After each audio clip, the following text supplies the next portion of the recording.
शिवाजी महाराज की धर्मवीर संभाजी महाराज की जय।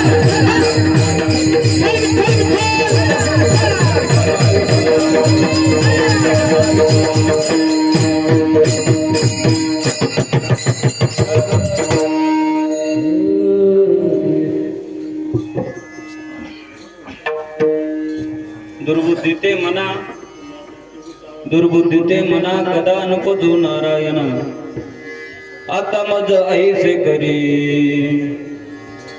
तुझे पाय चित्ती धरी उपजला भाव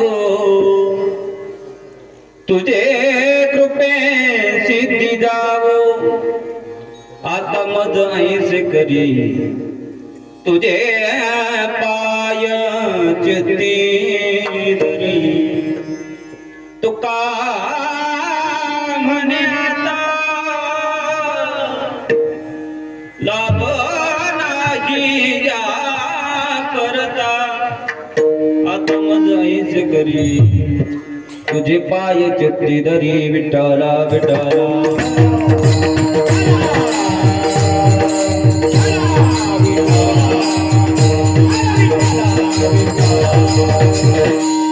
समचरण सरोजम सांद्रणीला बुदागम जगननित पाणी मंडन मंडनाना तरुण तुलसी माला कंदरं कंजनेत्रं सदैधवलहासं विठ्ठलं चिन्तयामि घ्यावी घ्यावी माझी सेवा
त्यांच्या कृपादाने कथेचा विस्तारू बाबाजी सद्गुरु दास तुका कलावंतजी मोदरार्थावतार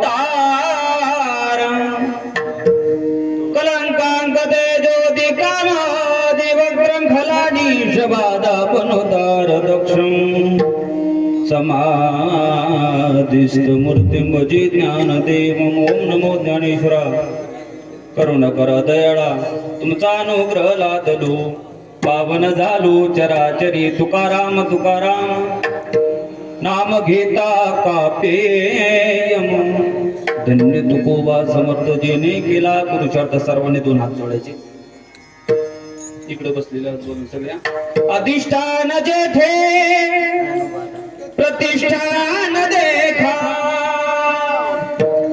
जिथे जन्मला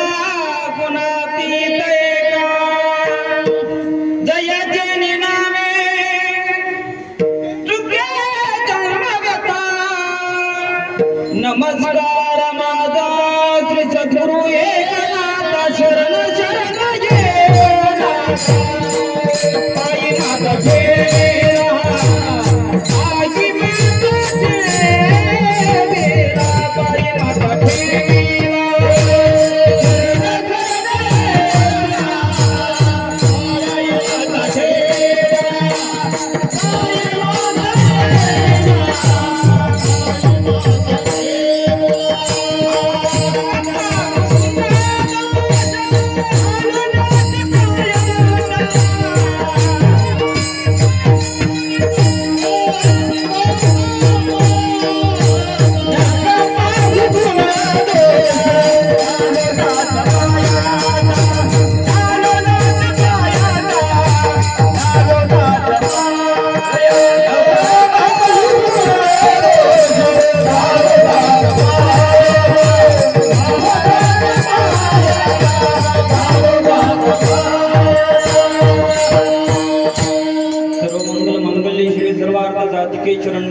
त्र्यंबके गौरी नारायणी नमोस्तुते या देवी सर्वभूतेषु मातृरूपेण संस्थिता नमस्तस्यै नमस्तस्यै नमस्तस्यै नमो नमः या देवी सर्वभूतेषु बुद्धिरूपेण संस्थिता नमस्तस्यै नमस्तस्यै नमस्तस्यै नमो नमः अष्टसिद्धीनो निधिके दाता असवर दीन जानकी माता राम रसायन तुम्हारे सदा रघुपति के दासा राम लक्ष्मण जानकी जय बोलो हनुमान की है दुख भाजन मारुति नंदन हे दुख भाजन मारुति नंदन सुन लो मेरी पुकार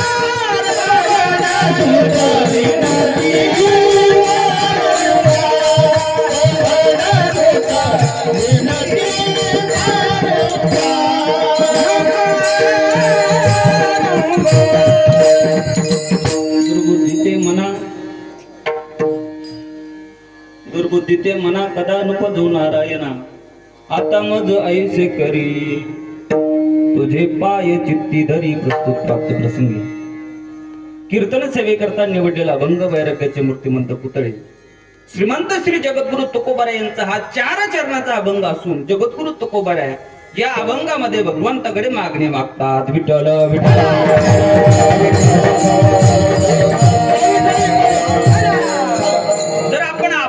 मागणीकडे जर आपण बघितलं तर अभंगाच्या पहिल्या चरणामध्ये तुकोबाराय म्हणतात दुर्बुद्धी ते मना भगवंताकडे मागणी मागतात हे जे माझं मन आहे ना त्याला कधी दुर्बुद्धी होऊ देऊ नको दुर्बुद्धी ते मना कदा नको जो नारायण याला कधीच दुर्बुद्धी होऊ देऊ नको भगवंता एवढीच माझी मागणी आहे अशी पहिल्या चरणामध्ये सांगतात माझी मागणी एवढीच आहे याला कधी दुर्बुद्धी होऊ देऊ नको पण तुला जर आता जर काय करायचं असेल तर आता मज ऐसे करी तुझे पाय चित्ती धरी माझं जे चित्त आहे तुझे पायावरती असू दे फक्त तुला जर आता जर मला काही द्यायचं असेल तर हे दे काय तर आता मज ऐसे करी तुझे पाय चित्ती धरी अशी अभंगाच्या 2ऱ्या चरणामध्ये तुकोबाराय भगवंताकडे मागणी करतात 3ऱ्या चरणामध्ये सांगत असताना तुकोबाराय म्हणतात माझ्या मनाला कधी दुर्बुद्धी होऊ देऊ नको माझं जे चित्त आहे ते तुझ्या पायावरती स्थिर असू दे पण हा जो भाव मला निर्माण झाला माझ्या मनामध्ये उपजला भाव तुझे कृपे सिद्धी जावो तुकोबाराय अभंगाच्या 3ऱ्या चरणामध्ये म्हणतात हा जो भाव माझ्या मनामध्ये उपजला आहे ना कोणता भाव मनाला कधी दुर्बुद्धी होऊ देऊ नको माझं जे चित्त आहे ते तुझ्या पायावरती स्थिर असू दे असा जो भाव माझ्या मनामध्ये उत्पन्न झाला भगवंता हा जो भाव उत्पन्न झाला हा तुझ्या कृपेने सिद्धीच जाऊ दे उपजला भाव तुझे कृपेने सिद्धी जाऊ आता मज ऐसे करी तुझे पाय चित्ती धरी आणि शेवटच्या चरणामध्ये तुकोबाराय म्हणतात तुका म्हणे आता लाभ नाही या परदा तुकोबाराय म्हणतात याच्यासारखा दुसरा लाभ आता मला कुठेही बघायला मिळणार नाही म्हणून आता मज ऐसे करी तुझे पाय चित्ती धरी हा झाला अभंगाचा सरळ सरळ भावार्थ विठ्ठल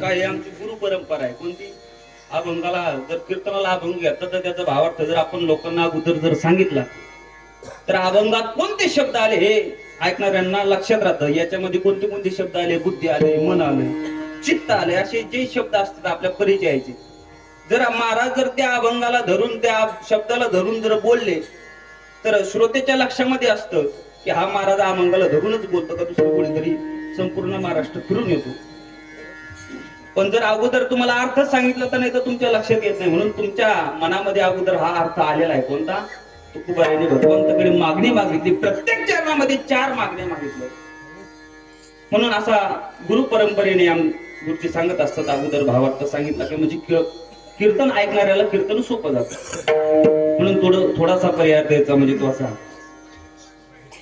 सकल साधू संतांच्या कृपेने हा चालू असलेला आपला भव्य दिव्य अखंड हरिनाम सप्ताह काही दिवस चालू होता काही दिवस बंद पडला ना आता पुन्हा चालू झाला पण आता बंद नाही पडणार जर कोणी म्हणत असेल आता बंद पडतो काय, आता बंद नाही पडू शकत सप्ताह. आता हा असा शताब्दी महोत्सव झाल्याशिवाय राहणार नाही या सप्ताहात.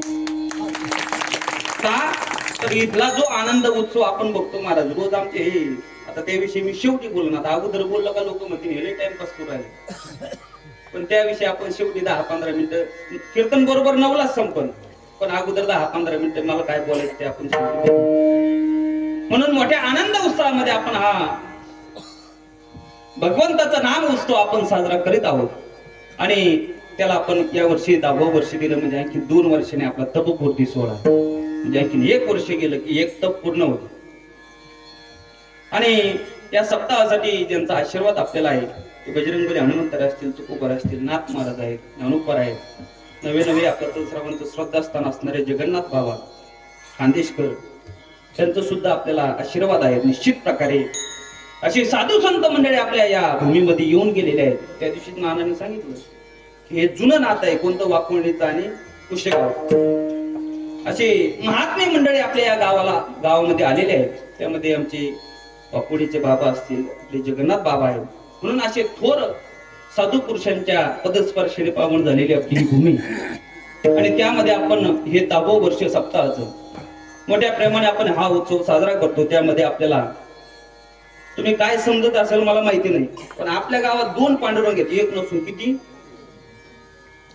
कोणी मान्य करायला इथं नका करू, काय हरकत नाही.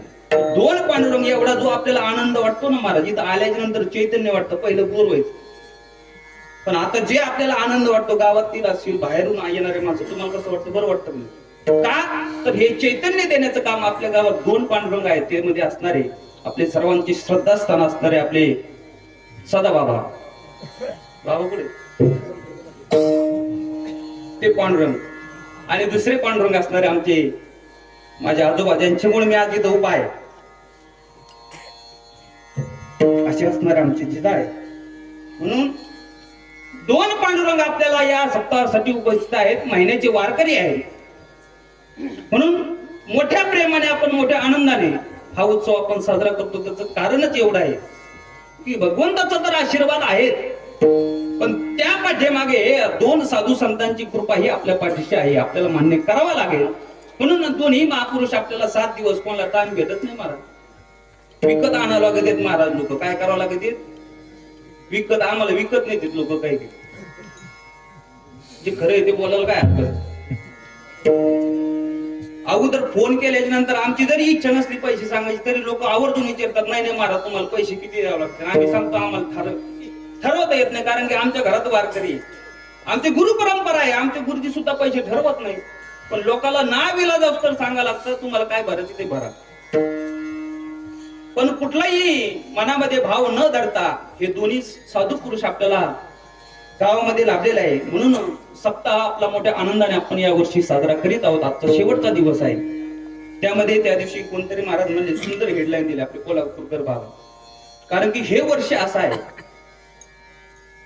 हे वर्षच इतकं पवित्र आहे, आणि त्या वर्षी आपला जर सप्ताह चालू झाला तर निश्चित प्रकारे आता बंद पडू शकत नाही महाराज. म्हणून संत ज्ञानोबा यांची ही 750वा जन्मोत्सव आपण साजरा केलेला याच वर्षी, म्हणून त्या अनुषंगाने आपला ही उत्सव चालू आहे. त्याचबरोबर आपले सर्वांचे श्रद्धास्थान असणारे शांती ब्रह्मश्री एकनाथ महाराज यांचा 450वा जन्मोत्सव ही आपण साजरा केला. मागच्या महिन्यात पैठणला भव्य दिव्य स्वरूपामध्ये सप्ताह झाला, पण त्याच अनुषंगाने आपल्या सप्त्यात या वर्षामध्ये तुकोबारायांचाही, ज्ञानोबारायांचाही जन्मोत्सव आहे, नाथ महाराजांचाही जन्मोत्सव आहे, आणि वैकुंठ गमन सोहळा म्हणजे 375 तुकोबारायांचा तोही आपल्याला या सप्ताहामध्ये करायला मिळतो. आपण भाग्यवान आहोत महाराज, एका स्वतःसाठी टाळी वाजा. म्हणून असा हे 3 पर्व एकत्र येऊन आपला हा भव्य दिव्य असा अखंड हरिनाम सप्ताह चालू झाला. त्यामध्ये परिसरातून येणारे सर्व भाविक मंडळी थोर महात्म्यांचे कीर्तन झाले.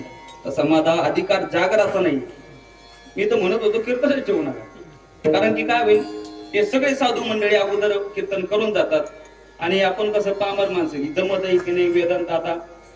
म्हणून सगळ्या शेवटी पण सर्वांचा आग्रह होता की तू गावातला आहे, बाहेर कीर्तन करतो, मग गावात काय प्रॉब्लेम आहे करायला, पण जरा थोडं गावात म्हणलं जरा थोडं. एक तर कीर्तन लय चांगलं होतं रमेश मामा, नाही तर कीर्तन एकदम पडून जात. आता ते काय होईल आता ते सांगता येत नाही. पण हे गावातला प्रॉब्लेम आहे. रोज महाराष्ट्रभर फिरतो, तिकडे काही होत नाही. पण आता जशी बजरंगबली बुद्धी देतील त्याप्रमाणे आपण निश्चित ही सेवा करण्याचा प्रयत्न करू. म्हणून या सेवेकरता उपस्थित असणारे गेले 8 दिवस आपल्याला एवढ्या थंडी गारायचं 7 ते 9 कीर्तन आहे, पण नंतर पुन्हा भोजन आहे. पण असे या थंडीमध्ये सुद्धा ज्यांनी आपल्याला 7 दिवस सेवा दिली असे असणारे आमचे हरिभक्त परायण राजेंद्र महाराज आहेत. 7 दिवस बाबा उपस्थित आहेत. त्याचबरोबर हरिभक्त परायण आमचे अण्णा आहेत. अण्णाच ना, अण्णाच म्हणतो ना आपण, बापू महाराज. तुम्ही अण्णा तर आप्पा काय असेल ते. आता अगोदर कीर्तनाला भेट झाली आपल्या परिसरामध्ये, पण यावर्षी आमच्या गावातही तुमच्या दर्शनाचा योग मिळाला म्हणून तुम्हालाही धन्यवाद. त्याचबरोबर हरिभक्त परायण खेड्याहून येणारे आमचे विष्णू महाराज आहेत, आमचे मुळे महाराज आहेत. आज जे उपस्थित झाले नाणेगावचे भजनी मंडळ जुने असे असणारे आमचे प्रभाकर महाराज आहेत. हरिभक्त परायण खेड्याचे सर्व महाराज मंडळी जमन ना आपण कोण नाराज नाही. त्यामध्ये आमचा ऋषी दादा आहे ते हरिभक्त परायण. डॉक्टर साहेब कोणते डॉक्टर? तुमच्यामुळे सर्व काही बरोबर ना, हेच ना डॉक्टर हर्षून आलेले आमचे डॉक्टर साहेब आहेत. त्याचबरोबर तिथं ओळखीचे मला दामोदर आप्पा आहेत. त्याचबरोबर जे बऱ्याच दिवसाची आमची ओळख आहे ते म्हणायचे महाराज तुम्ही इकडं नगरला राहतात पण तुमच्या आम्हाला गावाकडे कोणी ओळखीत नाही. ते आमचे बापू महाराज ते तिकडं नगरला यायचे ना कीर्तनाला. त्यावेळेला बाळू महाराज नगरला यायचे कीर्तनाला. ते म्हणे तुम्ही कुठले? म्हणलं आम्ही पैठणची नाण्या गोशीगावचे. ते म्हणे तुम्हाला कधी पाहिलंच नाही. पण जुनी ओळख आहे. पण ते आज ही कीर्तन सेवेसाठी उपस्थित झाले त्याबद्दल त्यांनाही धन्यवाद. त्याचबरोबर त्यांच्या पलीकडे आमचा फोन पे येतो आमच्या महाराजाचा. आणि सर्व हरिभक्त पारायण. तुमचं नाव काय? तुकाराम महाराज. तिकडे आमचे फेटेवाले हरिभक्त पारायण वारकरी महाराज. त्याचबरोबर गावातील सर्व भजनी मंडळी इकडे आमचे बंधू युवा कीर्तनकार श्री हरिभक्ती करणार आहेत. आता पुढल्या वर्षी ते करणार आहेत. सगळ्या लोकांना सांगतो म्हणजे तयारी लागते ना. श्री हरिभक्त पारायण आमचे उद्धव महाराज आहेत माझ्या समोर, जे आता दुपारच्या कथेसाठी तबला वाजवण्याचं काम करतात. असे असणारे आमचे तुमचे गुरुबंधू आहेत बरं का, भक्तिदास महाराज असे असणारे आमचे संदीप महाराज हार्डे आहेत, तेही उपस्थित आहेत. त्याचबरोबर गावातील सर्व भजनी मंडळीकडे आमचे बाप्पू आहेत. त्याचबरोबर गावातील हे सगळे लहान लहान पोर आहेत तर महाराज यांच्यासाठी एकदा जोरदार टाळी वाजवा. सप्त्याचं काय तुम्हाला जर बघायचं असेल परिणाम, ते जे लहान लहान पोरं टाळ घेऊन उभा राहते ना महाराज मनाने, आपला सप्ताह सफल झाला असं समजून घ्यायचं. का तर गावात हे जे इकडे तिकडे फिरत असते त्याला आता ह्या वर्षी जर सप्ताह झाला तर पुढल्या वर्षी आता याला आस लागते आपला सप्ताह कधी येतो. का तर तिथं टाळ वाजायला भेटतो, विना वाजायला भेटतो. म्हणून हे सर्व गावातील सर्व आमचे लहान लहान भजनी मंडळ, त्यामध्ये आमचा भैया आहे धनंजय, त्याला सगळे धनंजय भैयाच म्हणते, त्याला धनंजय कोणी म्हणत. पण तो जरी आज टाळ घेऊन उभा आजच राहिला बरं का, ते रोज नाही राहत कारण त्याचं माझ्यावर लय प्रेम. पण रोज हरिपाठाला उपस्थित असतो. गावात जो हरिपाठ होतो ना महाराज रोज भैया उपस्थित आहे त्याला. म्हणून भैया आहे इकडे, विनेकरे बाबा आहेत. आणि त्याचबरोबर त्यांच्यामुळे मी आज इथं उभा आहे. प्रथमतः मला फक्त भजन येत होतं बाबा, म्हणजे आवड होती थोडी. गावात आमचा हरिपाठ व्हायचा पूर्वीच काय लय भारी हरिपाठ व्हायचं, भले 5-50 जण राहायचे. आवड होती मला, चाली वगैरे म्हणा वाटायच्या. तेव्हा आमचे दिलो आता भारी म्हणायचे, तुम्ही तू नाम दो. आम्ही यांच्याकडे बघून भजन म्हणायचं मला. पण आज योगेश महाराज आले ना इंगळे, त्याला आमच्या जिजाने विचारलं अरे संस्था कुठं चांगली? ते म्हणे काय भानगडी काय झालं? म्हणे आमच्या सोन्याला संस्थेत टाकत तिथं आणि रोज आहे पण मला सोन्या म्हणते सगळे. काय अर्थ? गावात सोन्या म्हणलं तरी चालतं, बाहेर म्हणते आणि रोज. आमच्या सोन्याला संस्थेत टाकायचं म्हणे. ते म्हणे एक भारी संस्था आहे, तिथं गेल्याच्या नंतर माणूस तयार होऊनच येऊ शकतो. तिथं त्यांच्या गावातले चतुर्कालाटे सर्व पिंपळे आमच्या गुरुजींकडे. म्हणून जिजाने योगेश महाराजला विचारलं, दोघांनी आम्हाला घेऊन संस्थेमध्ये, मी आणि उद्धव महाराज आम्ही दोघं सोबतच गेलो. पण काही कारण असतो आमच्या बंधूला नाही जमलं हे, म्हणजे घरची परिस्थितीमुळे. पण संस्थेमध्ये टाकल्याच्या नंतर परत आम्ही काय गुरु बदलीला नाही तर लई तुमच्या संस्थेत आला का दुसऱ्या दिवशी दुसऱ्या वर्षी दुसऱ्या संस्थेत. पण तसं काही घडलं नाही. की साधू संतांची कृपा म्हणावी, गुरुजींचा आशीर्वाद. म्हणून आज जो मी काही इथं उभा आहे तो फक्त आमच्या जिजामुळे इथं उभा आहे. म्हणून आता जे आपल्याला कीर्तन करायचं ते थोड्याशा वेळामध्ये जे काही आपल्या हातामध्ये वेळ आहे, म्हणून परिसरातून आलेले सर्व भजनी मंडळ आहेत, ववेचे आहेत, नाणेगावचे आहेत, आमचे डोणगावहून बी आमचे तांबे साहेब आलेले आहेत, ववेहून आले, दावरवाडीहून आले, म्हणजे सर्व परिसरातून. आता जर कोणाचं नाव राहिलं तर माफ करा बरं का, तिकडे यायचं ना अगोदर असं चाललंय ना. थोडा परिहार जास्त होईल, काही नाही. आज शेवटचा दिवस आहे, 9:30-10 वाजले तरी मी काही हरकत नाही.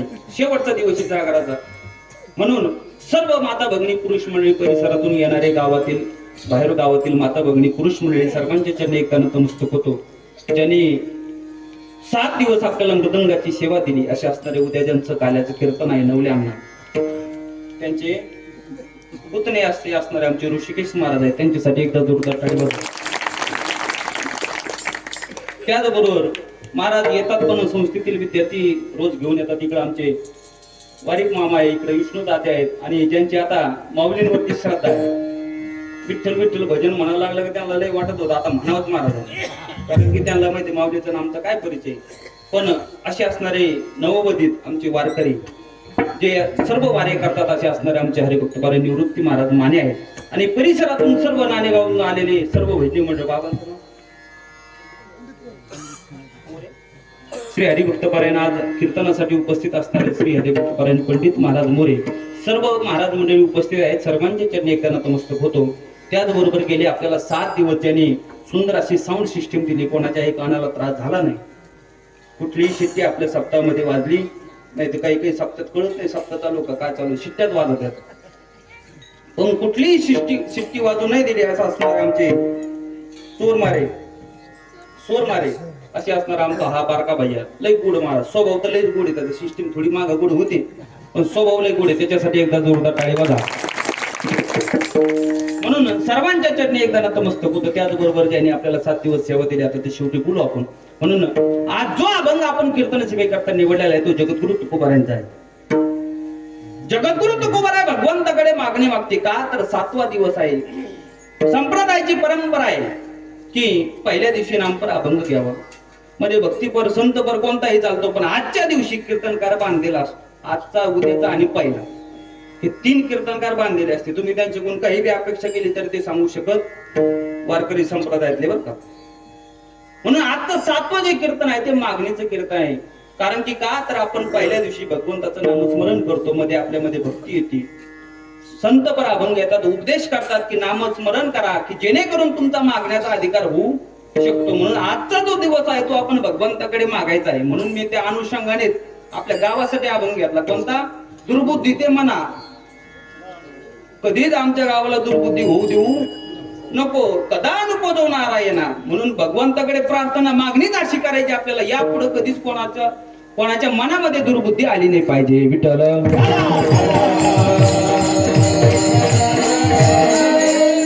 म्हणून संप्रदायाचा नियम आहे, 7वा दिवस आहे, मागणी पर अभंग घेतला पाहिजे. म्हणून त्या अनुषंगाने आपण आज तुकोबारायांचा 4 चरणाचा अभंग घेतलेला आहे. जर आपण मागणीचा जर विचार केला तर मागणीचे अनेक प्रकार आहेत. संसारिकाची मागणी वेगळी आहे, भक्ताची मागणी वेगळी आहे, आणि जे मुक्त अवस्थेला पोहोचलेले आहेत त्यांची मागणी वेगळी आहे. विठ्ठल विठ्ठल.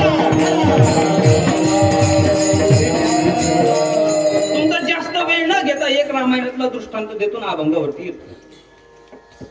संसारिकाची मागणी कशी असते, भक्ताची मागणी कशी असते, आणि मुक्त अवस्थेमध्ये स्थितीमध्ये पोहोचलेले जे महात्मे असते त्यांची मागणी काय असते. राजा दशरथाला किती बायका होत्या? 700 पत्न्या होत्या. बोलत चला बरं का. माझा एखादा जर शब्द गेला तर तुम्ही म्हणता लयच वात्रट बोलतो, पण आता ही रोजची सवय लागली. माझं असं आहे, कीर्तनात एखाद्याचा जर चेहरा पाहिला तर मी जे पाठ करून आलो ते बी विसरतो, आणि काही काही ते चेहरे पाहिल्याच्या नंतर जे मला बोलायचे नसतं ते सुद्धा येऊन जातो. म्हणून फ्रेश भाषा बोलत चला, बोलल्याने कीर्तन कळत असतं, आणि आम्हाला बी पुढे सुचत काय बोलावं. राजा दशरथाला किती बायका? 700 होत्या. त्यापैकी 3 आवडत्या बायका होत्या. किती? कौशल्य माता, सुमित्रा माता आणि कैकेयी. त्या 3 बायका होत्या. तुम्ही म्हणता 700 होत्या तरी बी 3 का केलं, त्याचं कारण मी सांगतो, ऐका. कौशल्य मातेसोबत जो विवाह केला ती धर्मपत्नी म्हणून केला. सुमित्रेशी जो विवाह केला ती साध्वी आणि पतिव्रता आहे म्हणून सुमित्रेशी विवाह केला, आणि कैकेयीशी जो विवाह केला तो फक्त ब्युटीफुल होती म्हणून. काहींना ब्युटिफुल शब्द कळत नसेल तर सुंदर होती म्हणून हे मी नाही सांगत, सुंदरपणाचा अभिमान म्हणे नामदेवराय म्हणतात, फक्त सुंदर होती म्हणून. पण ज्या वेळेला राजा दशरथ शुक्र लोकांवरती स्वारी करण्याकरता गेले ना, तर त्यावेळेला राजा दशरथाचं युद्ध झालं. आणि राजा दशरथाचं युद्ध चालू असताना राजा दशरथाच्या रथाचा आग मोडला. हे सर्वांना माहितीये ना. माता भगिनी नाराज नाही ना कोणी, गावातलंच कीर्तन म्हणून. राजा युद्ध करता करता राजा दशरथाचा आग मोडला महाराज. आग मोडल्याबरोबर जी काही सोबत गेलती ना, काही नाही, आग मोडल्याबरोबर खाली उडी मारून त्या चाकामध्ये आपला हात घातला. पण तरी हाताला काही झालं नाही का. काही लोक जास्त डोकं लावतात. ते म्हणते ना, अरे विज्ञान जे जास्त शिकले का ते असं जास्त डोकं लागते. ते म्हणते अरे तू तर लोखंडाचं चाक कसं असतं, लोखंडाचा आग लोखंडाचा असतो आणि आपला हात कशाचा आहे, हाडा मांसाचा आहे. हाडा मांसाचा हात त्या आखामध्ये कस काय बसला बा चाकामध्ये, ते तुटलं का म्हणणे, काही झालं का म्हणणे. म्हणून असे काही लोक प्रश्न विचारतात महाराज. एका कीर्तनात चांगला शिकलेला मनुष्य होता, जास्त शिकलेला होता. तो म्हणे महाराज एकादशीच्या दिवशी चतुर्थी आली तर धरायची का सोडायची. कायला आता कळून कायला उद्या कळून. महिला मंडळी एकादशी आणि चतुर्थी मध्ये किती अंतर असतं, 8 दिवसाचं. येईल का, येऊ शकत नाही. पण त्याला मला अरे एकादशीच्या दिवशी चतुर्थी येत नाही भैया. तेव्हा नाही आलीच तर धरायची का सोडायची. मला अरे ते येत नाही, किती ग्रंथ उचकले तरी बी येणार उत्तर सापडणार नाही त्याला. तो म्हणे मग तुम्ही कसले महाराज, म्हणजे महाराजवर आला म्हणजे मग मला म्हणलं आता उत्तर द्यावं लागेल. मला हे बघ एकादशीच्या दिवशी चतुर्थी येत नाही, पण जर तुला वाटत असेल एकादशीच्या दिवशी चतुर्थी येईल बरं का पोरांनो, तर एक काम करायचं. म्हणलं एक तेलाचा डबा घ्यायचा, एक चुलांगण बांधायचं, त्याच्यावरती एक कढाई ठेवायची, तेल तापाला ठेवायचं, घरी यायचं, ऐकून लोण्याचा गोळा घ्यायचा. लोण्याचा गोळा घेऊन तू तिथं जायचं आणि त्या लोण्याचे भजे करायचे. लोण्याचे भजे होतील का, लोणी हाताला चिपकत नाही तर भजे कसे होतील महाराज. तेव्हापासून तो तिथं भजे करीत बसला, आणखी भजेच झाले नाही तर एकादशी दिवशी चतुर्थी येईल कुठून. म्हणून असे काही लोक प्रश्न विचारतात. हे का सांगितलं तर काही लोक म्हणतात काही ते आखामध्ये हात घातला तर त्याला काही झालं का म्हणणे, त्याच्यासाठी त्याचं उत्तरही नाक महाराज सांगतात. कारण की ज्या वेळेला कैकेयीच्या वडिलांच्या आश्रमामध्ये काही ऋषी मुनी चातुर्मासा करता यायचे ना, त्यावेळेला ही जी काही माता होती ती सर्वांची सेवा करायची. कोणाचे लंगुटे धुईल, कोणाचे कपडे धुईल, कोणाला जीव घालेल, कोणाचं झाडून काढेल, ही सगळी सेवा काही करायची. पण एक दिवस काही माताकडनं एका साधूच्या तोंडाला काळं लागलं. काय लागलं, काळं लागलं महाराज. काळं लागल्याच नंतर त्या साधूने तिला शाप दिला, तू जसं माझं तोंड काळं केलं ना तसं एक दिवस तुझंही तोंड काळं झाल्याशिवाय राहणार नाही. म्हणून लोक पोरीचं नाव ऐश्वर्या ठेवतील, पण काही ठेवणार का, ठेवतात कोणी, तुझं तोंड काळं झाल्याशिवाय राहणार नाही म्हणे. काही रडायला लागले म्हणे, माझ्या मनामध्ये तसा काही भाव नव्हता, पण तुम्ही मला शाप दिला. काकुलतीला आली आणि काकुलतीला आल्याच नंतर त्या साधूला म्हणू लागले की याच्यासाठी तुम्ही काहीतरी शाप द्या. साधूचा स्वभाव असा असतो, दयाळू असतात साधू, लगेच आपल्या भक्तांवरती कृपा करीत असतात, तो राग विसरून जात असतात. म्हणून त्यांना साधू म्हणत चला, जे भक्तांवरती दया करतात ते म्हणे हे बघ, तोंडातून निघलेला शब्द पुन्हा परत घेता येत का, येतो. आपण जर एखाद्याला बोललो, एखाद्याला शब्द लागला, मारल्याला वळव, जो उमटलेला आहे तो बुजू शकतो, पण तोंडातून गेलेला शब्द. म्हणून भांडणं करीत असताना विचार करून बोलत असताना साधू काय केलं म्हणू लागले, माझ्या तोंडातून गेलेला शब्द आता पुन्हा येऊ शकत नाही.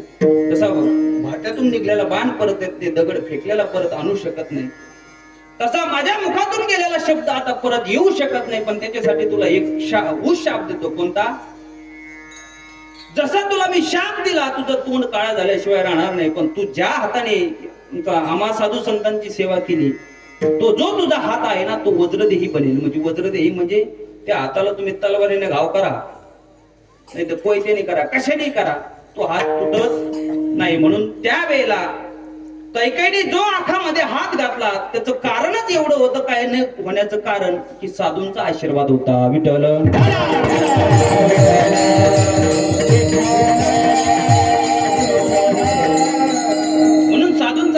घेतला पाहिजे. ते युद्ध झालं. युद्ध झाल्याच्या नंतर राजा दशरथ युद्ध जिंकल्याच्या नंतर तिथं सांगितलं की तुम्ही जा अयोध्येला आणि गेल्याच्या नंतर एक यज्ञ करा. यज्ञ केल्याच्या नंतर विमांडक नावाचा एक ऋषी आहे, त्याच्या पुत्राला बोलून घ्या. बोलून घेतल्याच्या नंतर तुमची जी कन्या आहे शांता नावाची, शंतनू नावाचा जो तिथं आहे त्याला बोलून घ्या आणि तिच्या सोबत तुमची जी शांता नावाची कन्या आहे तिचा विवाह त्या शंतनू सोबत लावून द्या. तुम्ही म्हणताना इथंही प्रश्न उपस्थित होऊ शकतो. राजा दशरथाला एकही पुत्र नाही मग ही आली कुठून? असं काही चाणक्य वृत्तीने काही श्रोते मंडळ ऐकत असतात. महाराज म्हणले राजाला एकही पुत्र नाही, मग ही शांत आली कुठून? तर ही शांता मानस कन्या होती राजा दशरथाची, मांडलेली कन्या. तिच्या सोबत विवाह करून द्या, त्याच्यासाठी मी तुम्हाला अप्सरा पाठवून देतो. असं सर्व काही सांगितल्याप्रमाणे राजा दशरथाला अयोध्येमध्ये आल्याच्या नंतर अप्सरा आल्याच्या नंतर राजा दशरथाने त्या विभंडकाचा जो मुलगा आहे शंतनू त्याला बोलून घेतला. त्याच्यासोबत शांतीचा विवाह लावून दिला. विवाह झाल्याच्या नंतर तिथं पुत्र कामिष्टी यज्ञ ठेवला. कोणता? मी सांगतो कशासाठी, लक्षात ठेवा. संसारिकाची मागणी काय आहे, मुक्ताची मागणी काय आणि भक्ताची मागणी काय, मला इथे पुत्र कामिष्टी यज्ञ ठेवला. यज्ञाची पूर्ण आहुती झाली. यज्ञ नारायण प्रगट झाले. पण येताने पायच पात्र घेऊन आले. पायच पात्र कळतं का? हिरीने भरलेला हंडा, हिरीने असं पायच पात्र यज्ञ नारायण घेऊन आले. आल्याच्या नंतर कुलगुरु वशिष्ठांनी त्याचे 3 भाग केले. किती? या 3 राण्या होत्या ना राजा दशरथाला. किती? कोणत्या? कौशल्या, सुमित्रा आणि कैकेयी. 3 भाग केले. 3ला 3 देणार. पण सर्वात प्रथम जो भाग दिला तो कौशल्याला दिला.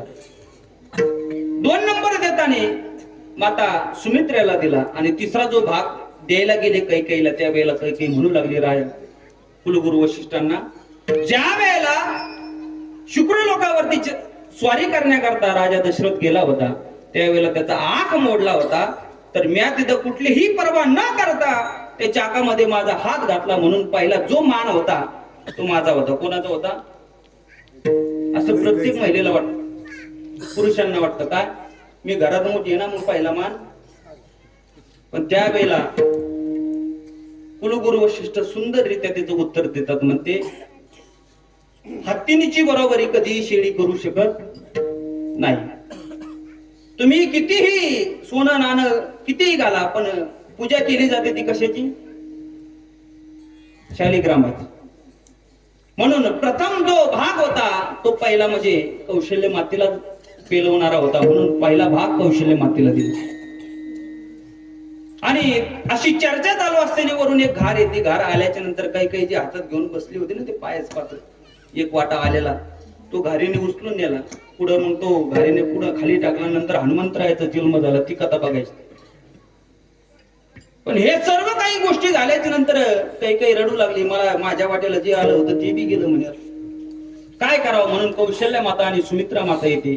आपल्यातला अर्धा भाग कैकेयीला देते आणि तिनेही तो प्राशन केल्याच्या नंतर तिनेही महिला गर्भवती राहतात. आणि गर्भवती राहिल्याच्या नंतर डोळे कितव्या महिन्यात विचारले जातात? 7व्या महिन्यात. म्हणून कुलगुरु वशिष्ठ सांगेन रूप बरा. कुलगुरु वशिष्ठ सांगतात राजा दशरथाला, आता तू जा आणि डोहाळी विचारून ये. म्हणून तेव्हापासून परंपरा आली बरं ही कोणती? डोहाळी विचारायची. पण आता ते डोहाळे वेगळे होते, आताचे मी सांगत नाही इथं. त्यावेळेचे डोहाळे सांगतो. ज्या वेळेला राजा दशरथ प्रथमतः जात असताना कैकेयीकडे जातात. आता इथं मागणी बघा बरं, संसारिकाची मागणी काय आहे, भक्ताची मागणी काय आणि मुक्त अवस्थामध्ये स्थितीमध्ये पोहोचलेल्या माणसांची मागणी काय. प्रथमतः राजा दशरथ कैकेयीकडे जातात. गेल्याच्या नंतर कैकेयी अशी झोपलेले असतील. झोपल्याच्या नंतर राजा दशरथ तिला विचारतात, मी तुझे डोळे पुरवण्याकरता आलो, तुला काय पाहिजे, काय तुझे डोळे ते मला जर सांगितलं तर मी निश्चित प्रकारे ते पूर्ण करीन. असं म्हणल्याबरोबर कैकेयी म्हणते, ज्येष्ठाशी दाडावे दुरी दिगंतरा. जो ज्येष्ठ पुत्र असेल त्याला काय करा, तर वनवासाला पाठवा. आणि जो कनिष्ठ आहे त्याला काय करा, गादीवर बसवा. का? तर ही मागणी संसारिकाची आहे. कशाचा विचार करती, तर आपल्या लेकरा बाळांचा विचार करते. ते दुःखित अंतकरण करून राजा दशरथ पुढे जातात तर सुमित्रेकडे येतात. सुमित्रेकडे आल्याच्या नंतर तिला विचारतात, माग तुला काय मागायचं? मी तुझे डोळे पुरवण्याकरता आलो. त्यावेळेला सुमित्रा माता ही भक्त होती. कोण होती? भक्त होती. ती आल्याच्या नंतर आपले राजा दशरथ आल्याच्या नंतर तिला ओवाळ बसायला आसन टाकलं. यथोचित पूजा करून राजा दशरथांचं स्वागत केलं. आणि त्यावेळेला राजा दशरथाला सांगू लागली, माझी डोळे पुरवची जर असेल तर मला सतत भगवंताची सेवा घडावी, एवढीच माझी अपेक्षा आहे. म्हणजे पहिली मागणी बघितली ती कोणाची? संसारिकाची. दुसरी मागणी जी पाहिली कौशल्याची म्हणजे भक्ताची. आणि तिथून जात असताना राजा दशरथ माता सुमित्रेकडे येतात, कौशल्याकडे येतात. आणि कौशल्याकडे आल्याच्या नंतर कौशल्य बोलायलाही काही तयार नाही. राजा दशरथ विचारतात, बोल, तुला काही जर तुझे डोळे असेल तर सांग, मी ते पुरवण्याकरता आलेलो आहे. पण कौशल्य माता काही बोलायला तयार नाही. त्यावेळेला राजा दशरथ तिला आठवण करून देतात, तुला आठवतं का आपल्या लग्नामध्ये किती विघ्न आले होते? हे शब्द तिच्या कानावर पडल्या बरोबर कौशल्य माता म्हणू लागले, आणि रे धनुष्य मारी रे रावणा, धनुष्य मारी रे रावणा, आणि रे धनुष्य मारी रे रावणा, धनुष्य मारी रे रावणा, लंकाविभीषण देई नवे, लंकाविभीषण देई नवे, लंकाविभीषण देई नवे. त्यावेळेला कौशल्य माता झटकन जागी होती आणि म्हणते, धनुष्य आणा, बाण आणा, की मी त्या रावणाला मारते आणि लंका कोणला देते? विभीषणाला देते. म्हणजे मुक्त अवस्थेमध्ये पोहोचलेली कौशल्य, कुठलीही मागणी तिच्या मनामध्ये नाही. म्हणून जीवन जगत असताना आपण आता इथं बसलेले सर्व माता भगिनी कोणत्या गावचे असले तरी बी आपण रोज एक लोटा जल सब समस्या का आहे का नाही? इकडे आहे ना. महादेवाला वाटत असेल ही पिढा आली कुठून? पहिले कोणीच येत नव्हतं ना महाराज, पण आता महादेव रोज आंघोळ करतो, ते बी सकाळपासून तर संध्याकाळपर्यंत. म्हणून जर आपण कधी जर भगवंताकडे मागण्याकरता जर गेलो, जर महादेवाला पाणी घालत असताना जर आपल्या मनामध्ये जर भाव उत्पन्न झाला की माझे लेकरं बाळ सुखाचे देव, आपली मागणीच काय असते संसारिकाची? वाढावे संतान गृही भावे धनदान, वाहे धनदान गृही भावे धनदान.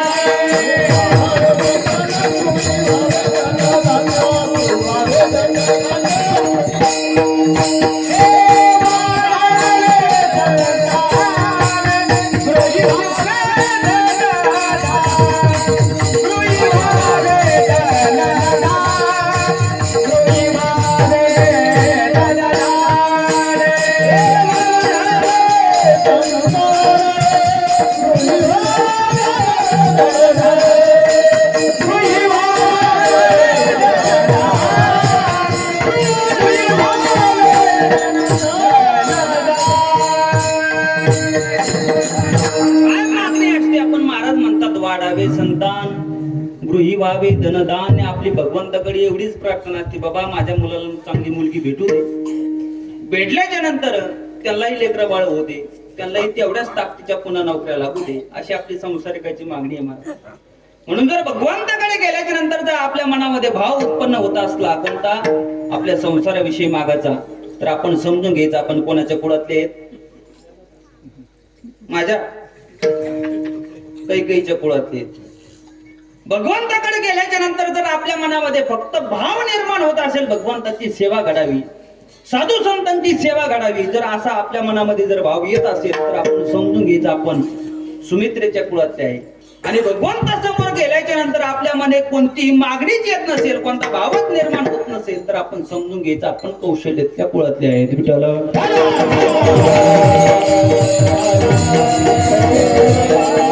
म्हणून सांगत असताना सांगितलं मागण्याचे अनेक प्रकार आहेत, त्यामध्ये 3 प्रकार तुम्हाला सांगितले. संतांची काय मागणी असते, संसारिक लोकांची काय मागणी असते, आणि मुक्त अवस्थेमध्ये पोहोचल्याची काय स्थिती असते, हे मी तुमच्या समोर ठेवलं. दुसरं कोणतंही सांगता येत होतं मला, भरपूर सांगता येतं, पण इथं नाही सांगितलं. गावातलं कीर्तन जरा चुकून चापूनच करावं लागेल.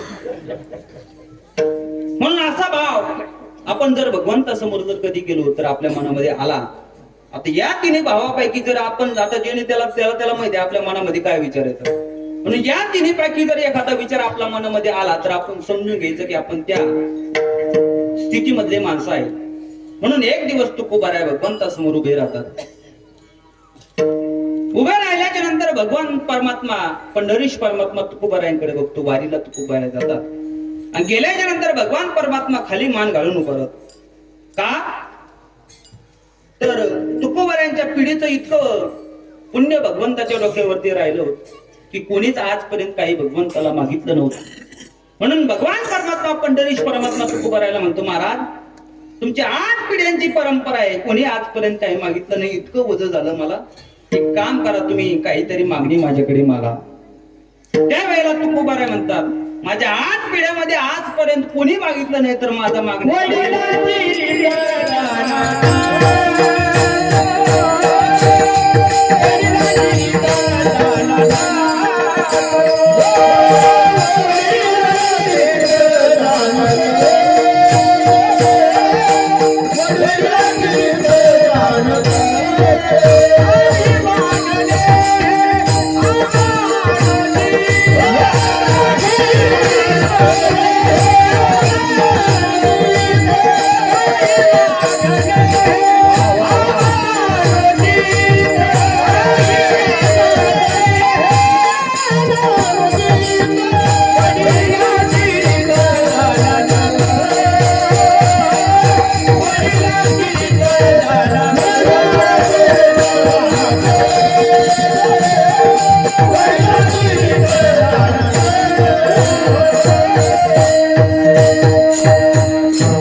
भगवंता 8 पिढ्यांमध्ये आजपर्यंत कोणी मागितले नाही. ही माझ्या वडिलांची रीत नाही की मी तुझ्या समोर काहीतरी मागावा. वडिलांची रीत जाणत आजपर्यंत कोणी मागितलं नाही, मग मी मागणार तरी कसं. पण भगवान परमात्मा आग्रह करतात, नाही तुम्हाला काहीतरी मागावं लागेल. म्हणून तुकोबाराय म्हणतात, मनसी काही मागा हे चिदेगा पांडुरंगा. भगवंता तू म्हणता म्हणून मी मागतो, माझी मागण्याची इच्छा. पण तुम्ही म्हणतात ना, तर आपण मोठ्याचा आदर राखला. जर मोठ्याने जर आपल्याला सांगितलं, बरं का पोरांनो, गावातील आपले पोर आहेत, काही आता चुकून कोणतरी एखादं बोलत असतं पंक्तीमध्ये, जर मोठा माणूस आपल्याला जर बोललं तर आपण त्याला तिथं स्वारी म्हणून गोष्ट मिटून टाकायची, मोठ्याच्या ऐकायचं कधी. म्हणून तुकोबाराय म्हणतात, भगवान परमात्मा जर आपल्याला सांगत असेल तर निश्चित प्रकारे आपण काहीतरी मागितलं पाहिजे. म्हणून तुकोबाराय म्हणतात, जर तू म्हणतोय ना, म्हणून मनसी काही मागा हेची देगा पांडुरंगा. पण मागत असताना तुकोबाराय स्वतःविषयी काही मागत.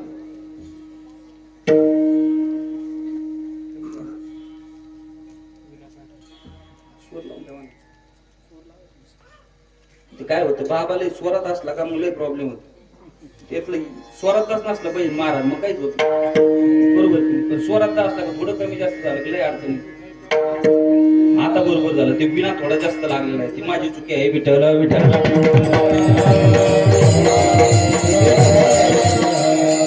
माझ्याकडे होतं तेव्हा मला कळलं नाही. चूक मान्य करायला पाहिजे. मी आताच सांगितलं पोरांना, काय सांगितलं, जर आपलं जर काही चुकलं, मोठा माणूस आपल्याला बोललं तर चुकी म्हणत, आता मी लगेच म्हणून टाकलं, म्हणजे विषय संपला. म्हणून तुकोबाराय भगवंतासमोर उभे राहतात, काही मागायला तयार नाही. पण भगवंताविषयी मागत असताना भगवंताकडे तुकोबाराय म्हणतात, भगवंता मला तर काही नाही पाहिजे, पण तू म्हणतो म्हणून ना, तर माझी अशी एक मागणी तुझ्याकडे आहे भगवंता. हे जे माझं मन आहे, तुकोबारायांना माहित होतं मन कसं आहे, ते आपण पुढे बघणार आहोत. हे जे माझं मन आहे ना, या मनाला कधी भगवंता दुर्बुद्धी होऊ देऊ नको. माझी एवढीच तुझ्याकडे प्रार्थना आहे, एवढीच मागणी आहे अभंगाच्या पहिल्याच्या.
रूप जो नारायणा भगवंता, माझी तुझ्याकडे एवढीच मागणी आहे, हे जे माझं मन आहे ना त्याला कधी दुर्बुद्धी होऊ देऊ नको.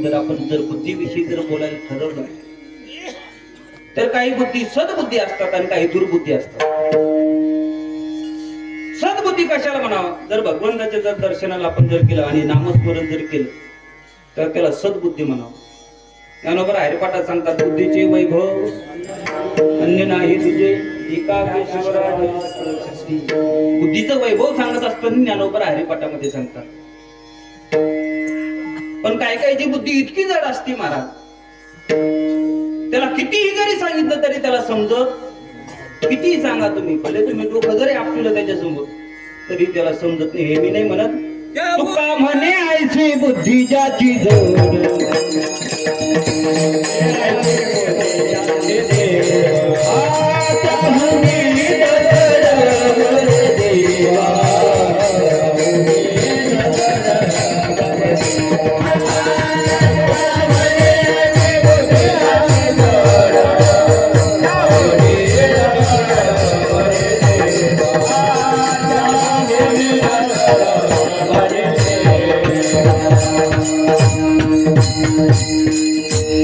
अभंगामध्ये पहिला शब्द आलेला आहे बुद्धी, दुर्बुद्धी, म्हणून त्या अनुषंगाने बोलतो.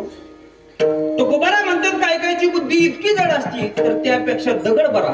का म्हणे ऐशी बुद्धी ज्याची जड त्याहूनही दगड बरे देवा. म्हणून काय काय बुद्धी अशी असतात, पण काय काय दुर्बुद्धीचे लोक असतात. जर आपण गावोगावी जर गेलो, जर हा सप्ताह जर सिटीमध्ये असता ना, शहराच्या ठिकाणी काही काही लोक दुर्बुद्धीचे असतात. कीर्तन चालू झालं ना, बरोबर त्या टायमाला येणार, कोणाला तरी पोलिसाला फोन लावणार, इथं लय वैताग आला, भलते आडते, भलते ओरडते, भलते मोठ्या मोठ्याने वाजिते, दोन दोन हाताने वाजिते. असं कोणतरी कंप्लीट करतं का? तर ही दुर्बुद्धी म्हणायची. चांगल्या कामाला जे धर्माच्या मार्गाने चालत नाही ना त्याला कधी सपोर्ट करीत नका जाऊ. जर आपल्याला आपला हिंदू धर्म जर टिकून ठेवायचा असेल तर निश्चित प्रकारे जे धर्माच्या बाजूने चालतात त्याला आपण प्रोत्साहन दिलं पाहिजे, त्याला सहकार्य आपण केलं पाहिजे. म्हणून काय काय असे दुर्बुद्धीचे लोक असतात. काय कायची दुर्बुद्धी इतकी लांब जाते. काय काय आधी कोणी बसवलं नाही पोरग बाबांनी कुठून उशी, पण काय काही दुर्बुद्धीचे पोरं हळूहळू एक एक गट्टा उतरते वाऱ्यात, काहीतरी कुठे ना करीत बसतात. अशा लोकांना दुर्बुद्धीचे लोक म्हणतात. सप्ताह चालू आहे पण मध्येच काय कोणत्या कारणातून बंद पाडत, काही काही दुर्बुद्धी सुचत.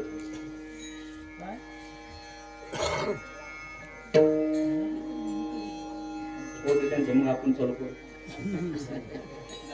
काय झालं बाबा, लय शांत कीर्तन चालू आहे त्याच्यामुळे तुमचा आवाज जास्त येतो. जिथं गोंगाट का तिथं आवाज फोनवाल्याचा, पण तरी बाबांनी सायलेंट करून ठेवला होता. म्हणजे रोज कीर्तन ऐकत आहेत बाबा, विठ्ठल विठ्ठल.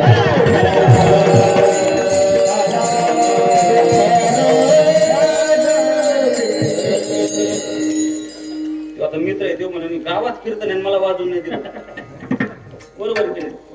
म्हणून आता त्यालाही थोडा चान्स मिळाला पाहिजे. आणखी कोणी आहे की वाजणार? तुम्ही वाजलं पहिला, आता दुसरं तिने वाजलं, तिसरं तुम्ही वाजलं. म्हणून काही काही दुर्बुद्धी असते महाराज. पण तुकोबाराय म्हणतात, भगवंता माझी तुझ्याकडे एवढीच प्रार्थना, एवढीच मागणी आहे, माझ्या मनाला कधी दुर्बुद्धी होऊ देऊ नको. ज्या दुर्बुद्धीने आमचा सप्ताह बंद पडेल, हा जो भव्य दिव्य स्वरूपाचा आम्हाला सप्ताह करायचा, इथून पुढे आमच्या कुशेगावच्या लोकांना माझी तर विनंती आहे भगवंताकडे, हनुमंतरायाकडे, ही जी दुर्बुद्धी आहे ना ती इथून पुढे कधीच होऊ देऊ नको. लहान असू मोठा असू कुठलाही मनुष्य असू गावामधला, त्याला बजरंगबलीकडे आपली प्रार्थना जे मागणीची आहे, सर्व गावाच्या वतीने मागणी करतो देवाला की इथून पुढे आमचा सप्ताह हा 100 वर्षापर्यंत गेला पाहिजे. अशीच बुद्धी दे, कधी दुर्बुद्धी देऊ नको. म्हणून तुकोबाराय भगवंताकडे मागणी करतात, मनाला कधी आमच्या दुर्बुद्धी देऊ नको. का तर तुकोबारायला माहितीये मन कसं आहे, मन चंचल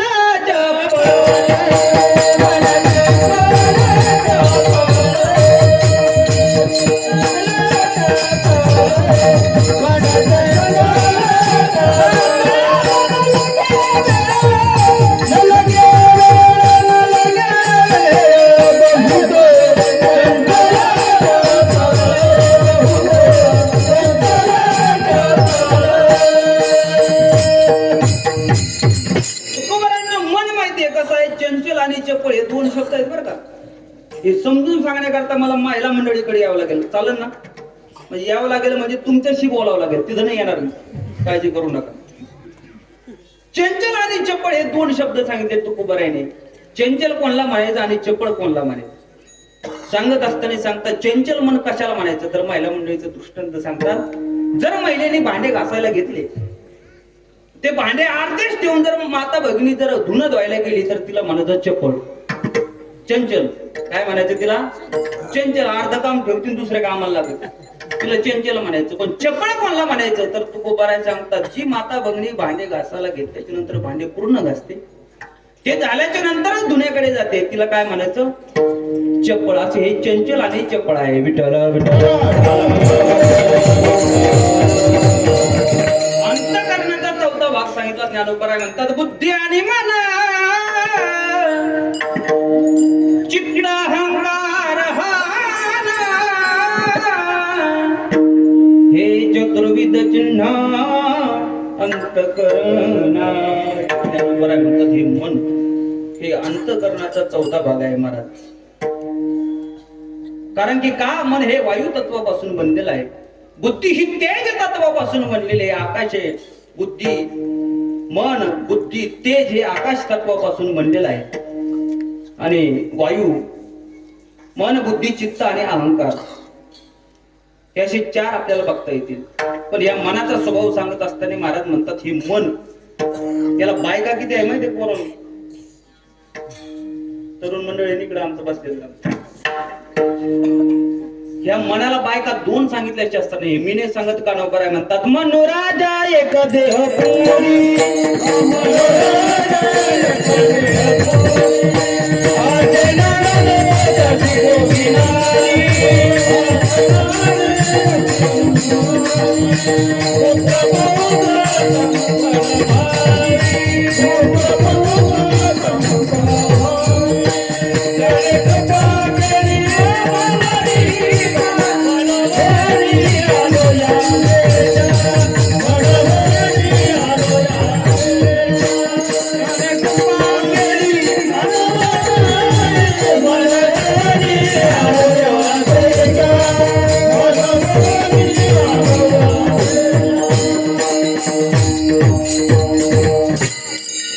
हे मी नाही सांगत. कानोबराय म्हणतात, मनोराजा एक देहपुरी, त्याची नांदतो त्याची दोघी नारी, पुत्र पौत्र संपन्न भारी, त्याने कृपा केली आम्हावरी, गामन उनी आलो या देशा. म्हणजे मनाला किती बायका आहे हे लक्षात ठेवा बरं. इथून पुढे मनाचा विषय आला तर त्याला बायका दोन आहेत, त्यांचे नाव बी सांगून जातो म्हणजे परत येत नको.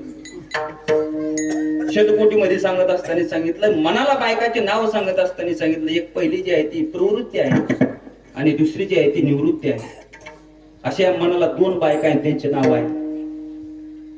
पण हे जे मन आहे ना, तुकोबाराय म्हणतात हे चंचल आहे, चपळ आहे, हे आम्हाला माहिती आहे. म्हणून तर तुकोबाराय म्हणतात ना, या मनाला कधी दुर्बुद्धी देऊ नको.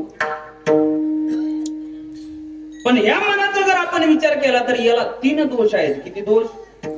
मल, विक्षेप आणि आवरण असे तीन दोष या मनाला सांगितलेले. तू म्हणताना असं कसं महाराज? मनदोष काय करतो तर आपल्या मनामध्ये पाप वासना निर्माण करतो. जे आपल्याला आज एक कृत्य दिसतेत ना महाराज, युट्यूबला, फेसबुकला, इंस्टाला, सोशल मीडियाला, हे जे 2.5 महिन्याची मुलगी असेल, वर्षाची असेल, 5 वर्षाची बलात्कार झालेले ह्याचे केसेस आपल्या समोर येतात ना, याचं कारणच एवढं आहे. जो हे काम करतो ना, त्याचं जे मन आहे का, त्याला मलदोषाने घेरलेलं आहे. का तर मलदोष काय करतो तर आपल्या मनामध्ये पाप वासना निर्माण करतो. म्हणून हे कृत्य घडतात महाराज. म्हणून हे जे कृत्य करतात आपण समजून घ्यायचं, हा मलदोष आहे याच्या मनामध्ये. विक्षेप दोष काय करतो आणि आवरण दोष काय करतो? प्रत्येक दोषाचं वेगवेगळं कारण आहे मला. पण सर्वात चंचल सांगितलं ते मन सांगितलं. सुभाषितकार म्हणतात, मनोमद करू मेघू मानी नव मद नव मरत मा मदो मरकटो मत्स्य मकरा दशी चंचला. 10 पदार्थ चंचल सांगितले, त्यामध्ये सर्वात चंचल सांगितलं ते मन सांगितलं. दुसरं जे सांगितलं ते पाऊस आहे, स्त्री आहे, असे 10 आहेत. शेवटी माकड सांगतात. माकड माहिती ना सर्वांना तुला? असे 10 पदार्थ चंचल सांगितले, त्यामध्ये सर्वात चंचल आहे ते आपलं मन आहे महाराज. किती चंचल आहे आपलं मन ते नाथ महाराज सांगतात. हे पहिलंच मन चंचल आहे, त्यामध्ये त्याला दुष्टाची संगती झाली.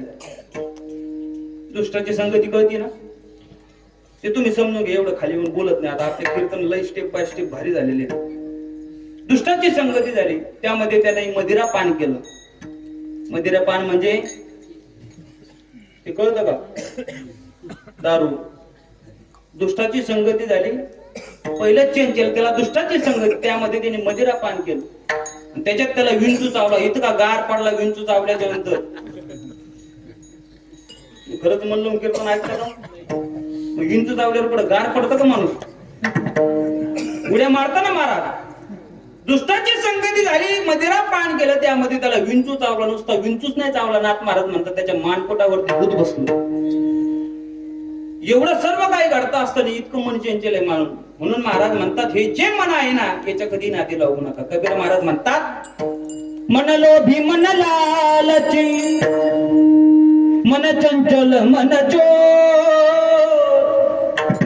मन के मत मत चलिए, पलक पलक मन मोर. कबीर महाराज सांगतात मन कसं आहे, लोभी आहे. मन लोभी मन लालची, मन चंचल मन चोर. चोराची सुद्धा उपमा या मनाला दिलेली आहे.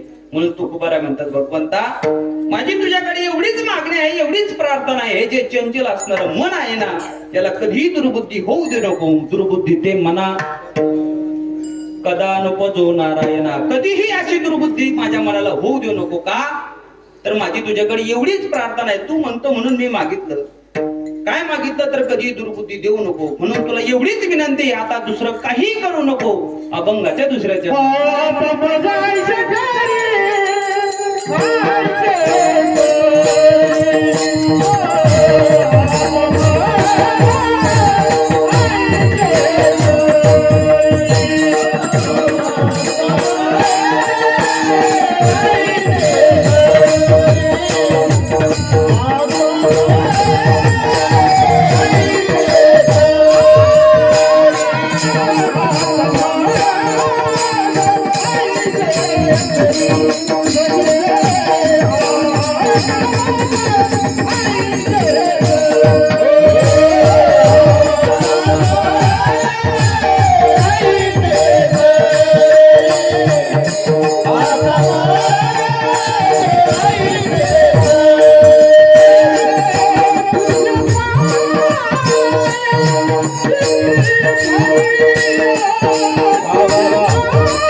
तुकोबाराय म्हणतात, आता एवढंच कर की हिची दुर्बुद्धी माझ्या मनाला कधी होऊ देऊ नको.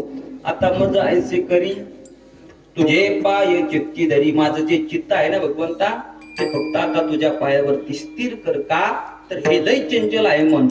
हे जी चित्ती वृत्ती जी आहे, माझी चित्त वृत्ती, ती आता तुझ्या पायावरती स्थिर कर. म्हणून महाराज म्हणतात, चित्ती तुझे पाय डोळा रूपाचे धान, डोळा रूपाचे अखंड मुखी नाम तुमचे वर्णावे गुण. कमी ओर मध्ये रन जास्त काढायचं, तरी तुमची लई कृपा भेटली. आज कोणी प्रमाण देत नाही महाराज, याच्यातलं कोणी उभं केलं तरी कीर्तन करीन. शब्दाला प्रमाण येत महाराज. आणि आपल्या मराठवाड्याचं वैभव बरं का, महाराष्ट्रात कुठेही सप्ताह होऊ द्या, त्या सप्त्यामध्ये मराठवाड्याचा गायक गेल्याशिवाय, वादक गेल्याशिवाय, कीर्तनकार गेल्याशिवाय तू सप्ताह पार पडत नाही महाराज. आपल्या मराठवाड्याचं वैभव आहे, नाथ महाराजांची आपल्यावरती कृपा आहे महाराज. म्हणून आपल्याला आपल्या मातीचा अभिमान असला पाहिजे. म्हणून मी बी आता पुशेगावकर लावायला चालू केलं. लोकांच्या गावाचं नाव कोर मोठे करायचं, आपल्या गावाचं बी नाव मोठं झालं पाहिजे. म्हणून आपल्याला आपल्या मातीचा अभिमान असला पाहिजे. म्हणून महाराज म्हणतात, तुकोबाराय म्हणतात, चित्ती तुझे पाय डोळा रूपाचे ध्यान, अखंड मुखी नाम तुमचे वर्णावे गुण. भगवंता माझ्या चित्ताला आता फक्त तेवढीच आवड लागलेली आहे. फक्त तुझ्या पायावरती जे माझं चित्त आहे ते स्थिर कर. आता मज ऐसे करी तुझे पाय चित्ती धरी, उपजला भाव तुझे कृपे सिद्धी जावो. भगवंता माझ्या मनामध्ये आता असा भाव उपजला आहे. कोणता भाव? माझं जे चित्त आहे आता तुझ्या पायावरती स्थिर करून घे असा भाव माझ्या मनामध्ये उत्पन्न झाला. उपजला भाव तुझ्या कृपे सिद्धी जाऊ. हा जो भाव उपजला आहे तो तुझ्या कृपेने सिद्धीस जाऊ दे. का तर तुकोबारायांना प्रत्येक क्षणाला वाटायचं आपण भगवंताचं भजन केलं पाहिजे. म्हणून आपण सुद्धा जन्माला आल्याच नंतर भगवंताचं भजन केलं. पण करतो का आपण महाराज? कीर्तनात विठ्ठल विठ्ठल चालू पण कोणी म्हणायला तयार, टाळ्या वाजायला तयार, विठ्ठल विठ्ठल.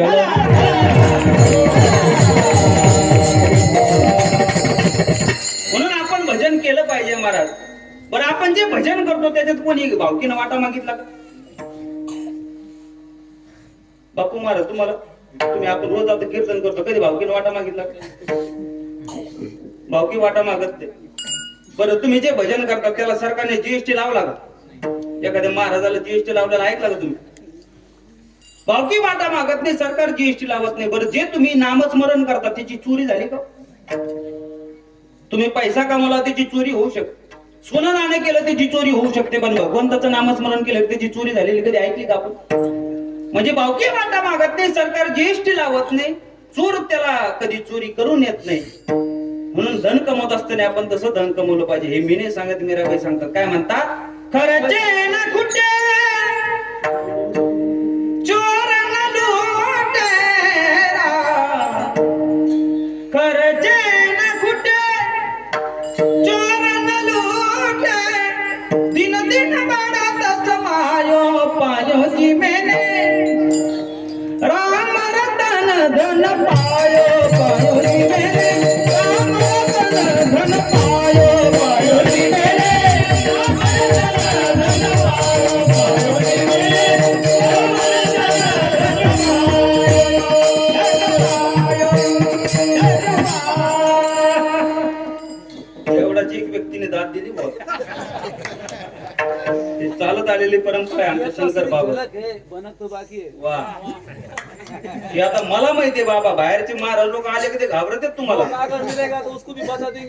विठ्ठला विठ्ठला. म्हणून नामच स्मरण करत चला, त्याला कधी सरकार जीएसटी लावत नाही त्याला. म्हणून धन कमवत असताना कोणतं कमवा, तुम्ही कोणताही पैसे कमवा, किती कापूस वेचाव, तुम्ही किती तुरीचे खळे करा, काही करा, किती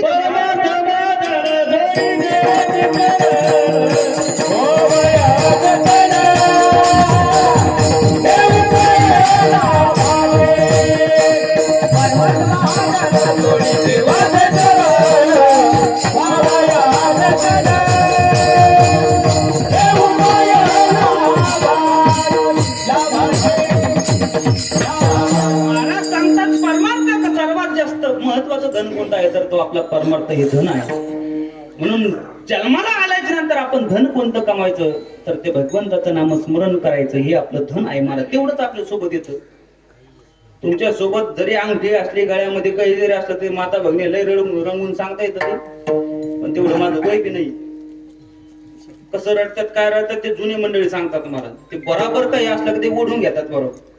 हे धन आपल्या सोबत इथलं काहीच येत नाही महाराज. आपल्या सोबत येतं ते फक्त आपण जीवनभर केलेलं जे पुण्य आहे, जे भगवंताचं नामस्मरण आपण जीवनभर आयुष्यभर केलं तेवढंच आपल्या सोबत येत असतं. म्हणून तुकोबा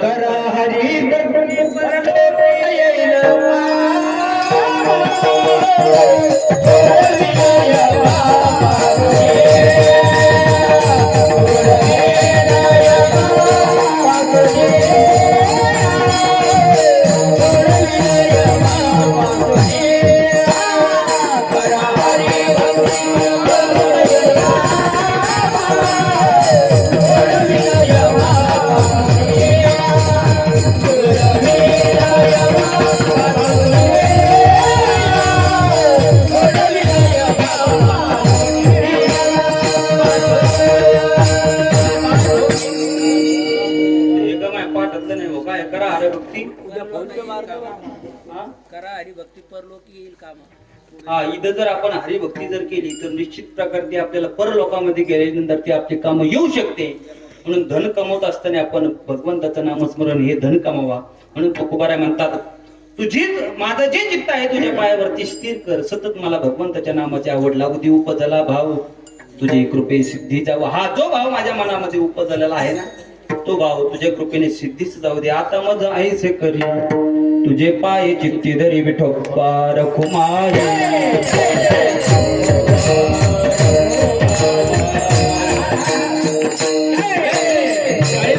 भजन करा. विठोबा रखुमाई.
असा जो भाव माझ्या मने उत्पन्न झालेला आहे तो तुझ्या कृपेने सिद्धीत जाऊ दे. कारण की तुकोबरायांना माहिती आता याच्यासारखा दुसरा लाभ कुठेही नाही. अभंगाच्या शेवटच्या चरणात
तुझे पायी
तुका म्हणे आता लाभ नाही या परता तुकोबारा म्हणतात भगवंता हे जी माझी चित्तवृत्ती झालेली आहे तुझं भगवंताचं नाम स्मरण करायची माझं चित्त तुझ्या पायावरती स्थिर करायची अशा चित्ताला कधी दुर्बुद्धी होऊ देऊ नको आणि याच्यासारखा दुसरा लाभ तुकोबारा म्हणतात मला दुसराही कोणताही लाभ मला नाही वाटत दुसरा असेल म्हणून तुका म्हणे आता लाभ नाही या परता आता मज ऐसे करी तुझे पाय चित्ती धरी थोडं 10-15 मिनिटं बरं का पंक्तीवाली आता इथून पुढे तर आपलं खरं कीर्तन चालू झालं एवढं कीर्तन आता हे सर्व आमच्या आता जिजांती बसले त्यांच्यासाठी हा मग आता ते सगळ्या रोजचा अनुभव आहे ना म्हणून झालेली कीर्तन रूपी सेवा बजरंगबली हनुमंतरायाच्या चरणी समर्पित करीत असताना जे काही योग्य असेल ते गुरुवर्य महामंडलेश्वर 1008 स्वामी त्रिवेंद्रानंद सरस्वतीजी महाराज लय दिवसापूर्वी सप्ताह जातात त्यावेळेला आमचे गुरुवर्य आले होते कोणते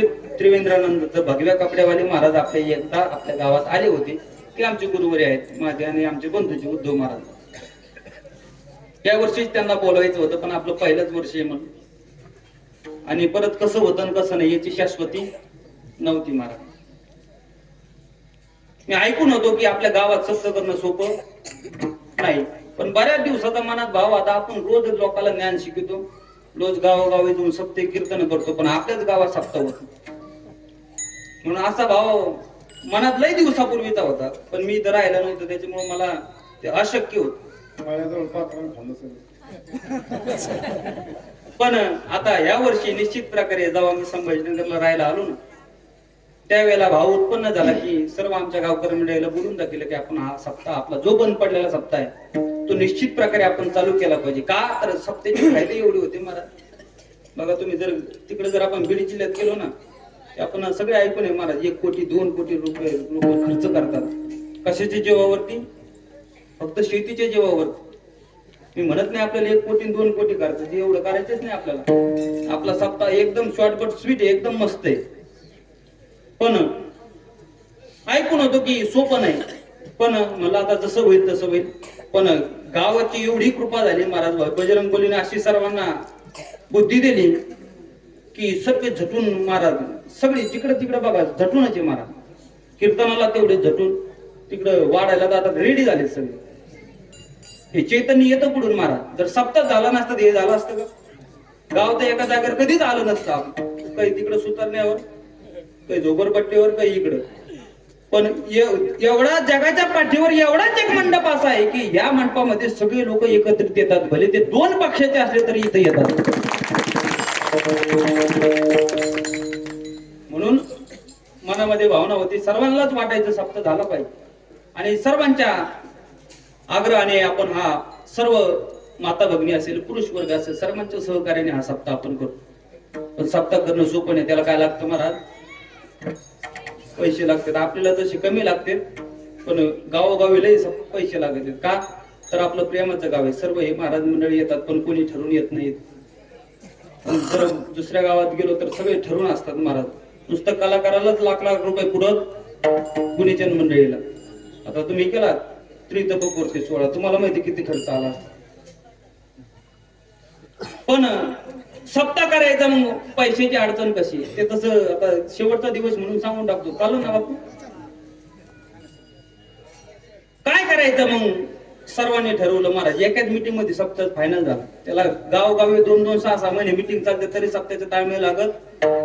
पहिल्याच मीटिंग मध्ये ठरवलं काय करायचं. तर आमचे हे जे तरुण मंडळी सगळं गाव एकत्र झालं. म्हणजे काय करायचं, 10-10 हजार रुपये करा. एक जण 10-10 हजार रुपये दे. तो म्हणलं जर एवढे पैसे गोळा जर झाले आमच्या मंडळी म्हणले तर एवढे पैसे उरलेल्या पैशाचं करायचं काय. मग 10-10 नको 5-5 करा. म्हणून असे 5-5 हजाराचे 35-40 जण 35 नाव मी स्वतःच्या हाताने लिहिले होते, पण त्याच्यात काही वाढलेत मला. जर कोणी दिलेले नसेल नाव लिहिलेलं तर देऊन टाका, उद्याच काल्याच करताना. 35-40 जण झाले म्हणजे 1.5-2 लाखामध्ये आपला सुंदर असा सप्ताह पार पडतो. मग करायचं तर 9 ते 11, पण काहीच म्हणणं आलं नाही. 9 ते 11 नाही, भोजन बी झालं पाहिजे. शेजारच्या गावावरून जर भाविक मंडळी येतात तर त्यांना महाप्रसादाची पंगत आपण दिली पाहिजे. आणि 7 ते 9 कीर्तनाची वेळ म्हणजे एकदम बेस्ट महाराज. आमच्या माता भगिनीला तर लय निवांत वेळ. कारण की का दिवसभर जरी शेतात गेल्या तर फक्त हातपाय धुवून यायचं आणि कीर्तनाला लिहून बसायचं. बरं याचा फायदा असा आहे 7 ते 9 चा, जर ह्या इकडे आल्या तर यांना यावाच लागतं. घरी काय खाणार म्हणून सगळ्याला इथं यावाच लागतं. 7 ते 9 चा फायदा आहे महाराज. म्हणून सर्वांच्या मते हा असा उभा राहिलेला जो आपण 7 दिवस या सप्ताहाचा आनंद घेतला. वाटलं नव्हतं आपल्या गावात एवढा भव्य दिव्य स्वरूपाचा सप्ताह होईल. का अशी जर पत्रिका जर बाहेरचे सगळ्या पैठण तालुक्यात चर्चा आहे महाराज कोशेगावचा सप्ताह. का तर कीर्तनकारांची यादीच अशी, सर्व वारकरी मंडळी असे कीर्तन लोकांना 2-2 वर्ष जरी तारखा घेतल्या तरी भेटत नाही. पण बजरंगबलीच्या मनात होतं की आपल्या गावातला सप्ताह भव्य दिव्य स्वरूपामध्ये झाला पाहिजे. म्हणून सर्व महाराज मंडळी त्याकरता मी पहिल्यांदाच सांगून गेलो, ज्या लोकांना त्यांची वाट बघावी लागते असे असणार आपले सदाबाबा पंढरपूरला राहतात, पण आपल्या सप्ताहासाठी 7 दिवस येतात. बाबांनी त्या दिवशी खंत व्यक्त केली माझ्या समोर. मी नाणेगावला यायचो म्हणे, खेड्याला यायचो, पण तुमच्या गावात येऊच वाटत नव्हतं मला. बाबा बी ऐकत असतील इथं. का तर तुम्ही सप्ताहच करीत नाही, तुमच्या गावात काहीच होत नव्हतं. पण ह्या वर्षी त्यांना निश्चित प्रकारे आनंद झाला. तेही आपल्या सप्ताहासाठी 7 दिवस हजर राहिले. त्याच मोलाचे आपले सर्वांचे गुरुवर्य जिजा 7 दिवस आपल्याला पारायण करतात. पहिले विषय चालतात येते की नाही, पण जवळचेच माणसं काम येतात. अण्णाचं नाव टाकलं होतं, अण्णा येतील विश्वास होता, पण जिजा आता वारीमुळे येते की नाही. पण जिजाच म्हणून जवळच्या माणसावरती प्रेम करीत जा बरं का. जिजासाठी सर्वांनी 40 वाजता बघतो तर आवाज बसला बोलू बोलू, गाता भजन करायचं सगळंच करायचं. म्हणून सर्वांच्या सहकार्याने असा भव्य दिव्य सप्ताह महाराज. पण आता एक टाळी वाजायची ती कोणासाठी माहितीये का, गावातल्या तरुण पोरांसाठी एकदा जोरदार टाळी वाजा महाराज. या सप्ताह जर आपल्याला भविष्यात चालवायचा असेल तर तरुण मंडळीची गरज आहे. ह्याची गावात मला माहितच नव्हतं आपल्या गावात एवढे पोर आहे, खरंच माहित नव्हतं. नारदाच्या गादीवर उभा आहे महाराजला मी त्या दिवशीच म्हणलो आपल्या गावात एवढे पोरं आलेत कुठून. ते म्हणे आपल्याच गावातले, पण तू गावात नाही त्याच्यामुळे तुला कळत.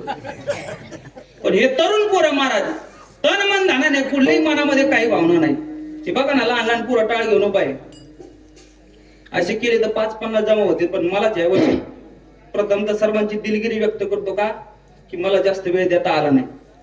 बजरंगबलीची माझ्यावर बी इतकी कृपा झाली की रोज कथा दिली दुपारच्या सत्रात. बरं त्या तारखा अगोदर घेऊन ठेवल्या होत्या. ते 2 ते 5 करायचं, तिथं 3 तास बोलायचं नाही, ते परत यायचं. पण मध्ये 2-3 दिवस मला येता आलं नाही, म्हणून सर्व गावकऱ्याची मी माफी मागतो की ते तारखा अगोदर घेतलेल्या होत्या कीर्तनाच्या. पण आल्याच्या नंतर इतका आनंद वाटतो महाराज की सर्व माता भगिनी शेजारच्या गावातून सर्व महाराज मंडळी येतात. हे प्रेम असलं पाहिजे. हे वाढतं कशाने, तुम्ही लग्न करा, काही येतील काही येणार नाही. आमंत्रण देऊन काही लोक येतील पण काही येणार नाही. पण इथं न आमंत्रण देता जे काही बाहेर गावून जे महाराज मंडळी संत मंडळी त्यांच्यासाठी एकदा गावकरी मंडळी टाळेवर राहतात. म्हणून आपण सर्वांच्या प्रेम असतो. आपण हा भव्य दिवस सप्ताह साजरा करतो. त्यामध्ये सर्व आमचे तरुण मंडळी महाराज जोशामध्ये आहेत सगळे. कधी कार्यक्रम चालू होतो, कधी संपतो, कधी आम्ही वाढितो. हे रोज महाराज एक एकाहून पंक्ती झाल्यात महाराज. आज तर पुरीचे, काल का परवा बासुंदी झाली आमच्या बप्पूची. म्हणजे याचा अर्थ असा नका घेऊ की बासुंदी घेतली केली म्हणूनच त्यांचं नाव घेतलं, असं नाही बरं का सर. एकाहून एक पंक्ती झाल्या त्या दिवशी भजन पावत. आता हे सांगू नये पण ते सांगण्याचं काम आता गावकऱ्याच्या वतीने, आता इथं नाही सांगता येत पण तरी सांगण्याचं काम करतो मी. का जे केलं ते तर आपल्याला निश्चित प्रकारे त्यांचं कौतुक झालं पाहिजे. म्हणून हे सर्व पंक्तीवाल्यांसाठी एकदा जोरदार टाळी वाजवा. नाही तर गावोगावी आपल्याला बघायला मिळतं बाप्पू तात्या महाराज फक्त लोक वर्गणी देते पण पंक्ती घालीत नाही. काही काही फक्त पंक्ती घालते पण वर्गणी देत नाही. पण आमचं कुशेगाव असं आहे, मी समाजाला सांगेल की वर्गणी पण दिली पण 5,000-5,000 रुपये वर्गणी दिली आणि पंक्ती सुद्धा एक एकाहून घालतात महाराज. म्हणून सर्व गावकरी मंडळीला पंक्ती जाताना तेवढे धन्यवाद आहे. बजरंग बलीचे चरणी एवढीच प्रार्थना आहे, यांना आता इथून पुढे कधी दुर्बुद्धी होऊ देऊ. अभंगच लक्षात ठेवला. पहिलंच कीर्तन माझं गावातलं आहे. मला वाटत नव्हतं की मला बोलता येईल की नाही, पण आता ते झालं बजरंग बलीच्या आशीर्वादाने. आता वेळ बी संपली आपली. आता हे तर कोणी बी बोलू शकतं शेवटचं 5 मिनिटं. म्हणून सर्व परिसरातून आलेले सर्व भाविक मंडळी आहेत, त्याचबरोबर गावातील सर्व. आणि आणखीन एक टाळी वाजायची ते आमच्या भाऊसाठी. वाजा जोरात. का वाजायची ते बी सांगतो. आम्ही ज्या वेळेला लहान लहान होतो ना गुरुजी, त्यावेळेला भाऊ एकटे काकडा घ्यायचे. काकडा नुसतं त्या महिन्यात नाही तर आमच्या वर्षभर काकडा झाला तर ते आमचे भाऊ घ्यायचे. पण आता वयामानाने जमत नाही, पण एकटे भाऊ काकडा घ्यायचे. घेत होते की नव्हते? अजून बी करतात पण कधी कधी त्रास होऊ शकतो. आता वय झालेलं आहे. म्हणून काकडा जर कोणी चालू ठेवला आपल्या गावामध्ये तर भाऊनी चालू ठेवला. रोज हरिपाठासाठी आपले 5-6 मंडळी येतात महाराज. आमचे बाप्पू आहेत, तात्या आहेत, आमचा भैया आहे. भैयासाठी एकदा जोरदार टाळी वाजवा. भैया पुढच्या वर्षी धोतर घालूनच उभा राहायला पाहिजे. का तर त्याला इतका आनंद, सगळ्यात जास्त आनंद गावात कोणाला झाला असेल तर तो फक्त भैयाला. माझ्या आईला नाही बापाला बी नाही. का तर त्याचं इतकं म्हणजे ते सांगू शकत नाही महाराज. त्याचा इतका जीव आपल्यावर. ते म्हणला बुवा महाराज तुमचंच कीर्तन ऐकायचं. त्याने म्हणला होता पिंगळा म्हणा, पण पिंगळा आपण म्हणणार नाही. वेळ झाला. पिंगळा म्हणला लोक आपल्याला पिंगळ करते. म्हणून भैया रोज हरिपाठाला येतो महाराज. आणि त्याच्यामध्ये आता इथून पुढे बदल दिसेल गावाला बी.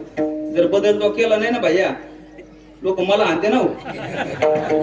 म्हणून भैया आहे इकडे आमचा ऋषी दादा टाळ घेऊन रोज उभा राहतो महाराज. त्याच्यासाठी दादासाठी एकदा टाळी वाजवा.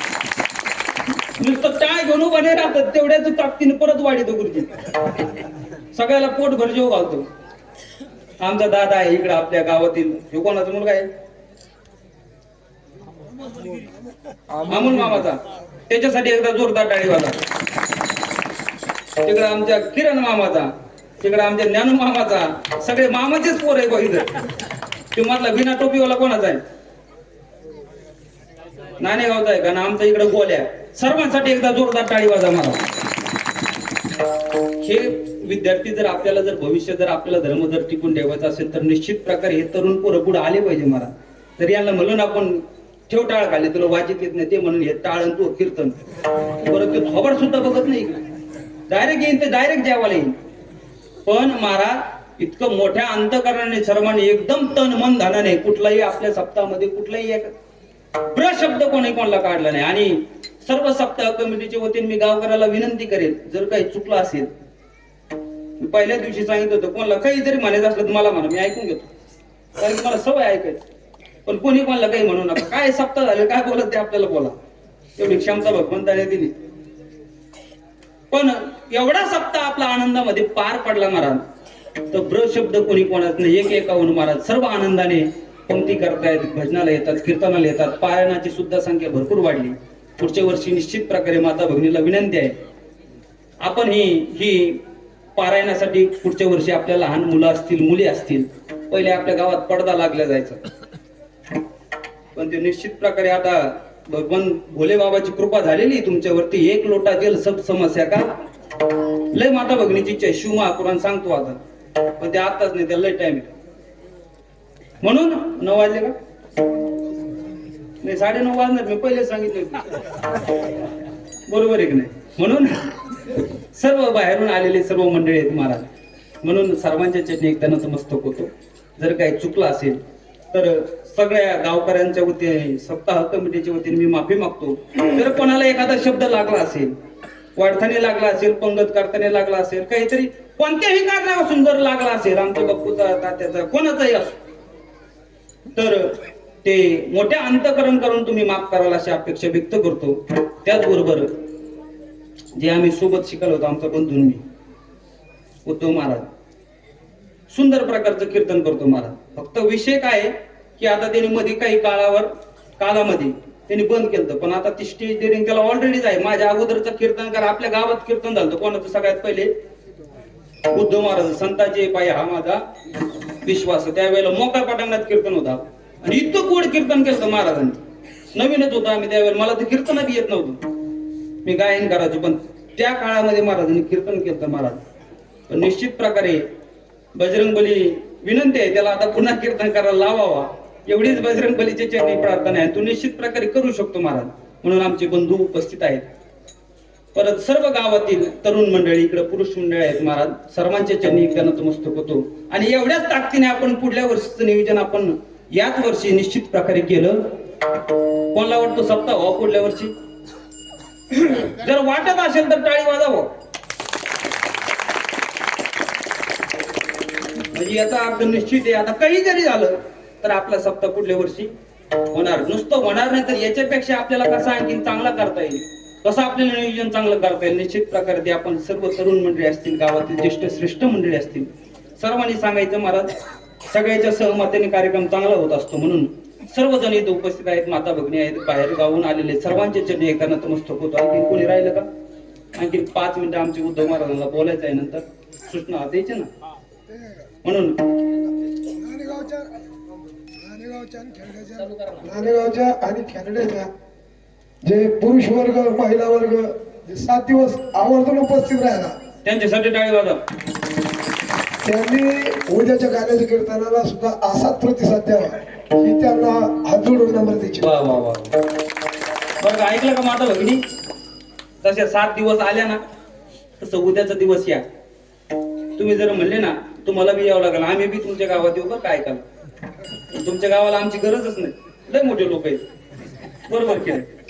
पण तुम्ही आल्या 7 दिवस म्हणून आमचं आजच सर्वांना आमंत्रण आणि आमचं दरवर्षीच असतं. वा, आपण दरवर्षी कीर्तन आजच ऐकायला सर्वांना जात आमंत्रण. होतो. मुळे महाराजाच्या वतीने सर्वांना आमंत्रण, लक्ष द्या. म्हणून जशी तुम्ही 7 दिवस आला तेवढ्याच अंतकरणाने, तेवढ्याच मोठ्या भावनेने उद्याचं ही काल्याचं कीर्तन आपल्याला ऐकायचं आहे. म्हणून सर्व उपस्थित आहात, म्हणून सर्वांच्या चरणी एकदा नतमस्तक होतो. वाळून आलेले, परिसरातून सगळे आलेले बरं का, सर्वांच्या चरणी नतमस्तक होतो. इकडे आमचे सर्व वैज्ञ मंडळ असतील, आमची सप्ताह कमिटी असेल, सर्वांच्या वतीने सर्वांना धन्यवाद देतो आणि कीर्तन सेवेला इथंच पूर्ण विराम देतो. विठ्ठल जय जय जय जय जय